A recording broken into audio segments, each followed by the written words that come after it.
მოქალაქე დალი ბარაბაძემ დახმარებისთვის ქალაქის მერიას მიმართა. განცხადებაში ის ამბობს, რომ 73 ნომერ ბინაში ჯავახიშვილის ქუჩაზე გაზის გაყვანილობის სისტემას არასწორად ამონტაჟებენ. მისი თქმით, უცხო პირები გაურკვეველ სამუშაოებს აწარმოებენ. მოქალაქე დალი ბარაბაძე ადგილობრივი თვითმმართველობიდან პასუხს ამ დრომდე ელოდება. მოიყვანო ჩვენთან ოთახებში და მსგავსი შემთხვევების დროს, მაგალითად ობიექტივში იყო გადაცემა, რომ საცხოვრებელი ბინა თბილისში აფეთქდა და მე მათ წერილი შევიტანე პირადად ბატონ დავით ჯაიანის სახელზე, იმერეთ გაზის დირექტორის სახელზე, თვითონ ტელეფონით მესაუბრე.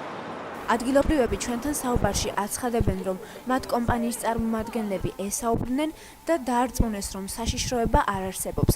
ბინათა მხანაგობის თავმჯდომარის თქმით, პრობლემა მხოლოდ ერთოთახიან ბინებს ექმნება. ამბობენ, რომ უნდა შევცვალოთ და ცვლიან კიდეც. ეს უნდა მომხდარიყო თავიდან.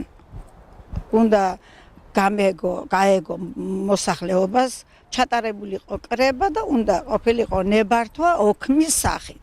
მაშინ იყო თქმა, რომ ჭორები, რომ ესა პლასტმასის მილებიო, მაგრამ პლასტმასის მილების იმაზე არ იყო. კორპორაციის წარმომადგენლიც იყო, დირექტორიც იყო, მთავარი ინჟინერიც იყო და ვისაუბრეთ ჩვენ და საშიშროება დაგვარწმუნეს, რომ არავითარი არ არის. ჩემთან გაყავენ პლასმასის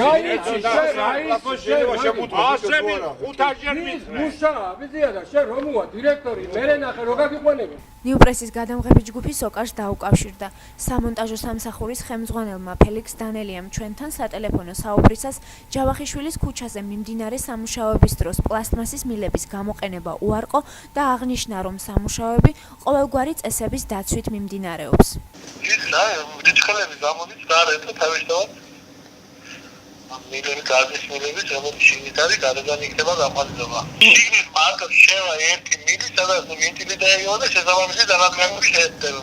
მოსახლეობა არის ძველ ხაზზე, ეს გადამონტაჟდება, მე ალბათ ბინის მობილაზე და რაოდენობის მიხედვით მათი გადაერთება მოხდება ერთ დღეში ან ორ დღეში მაქსიმუმ. პირველი არა რამოდენიმე დაკეთდა უკვე და ასეთი პრეტენზია და რაიმე არ ყოფილა.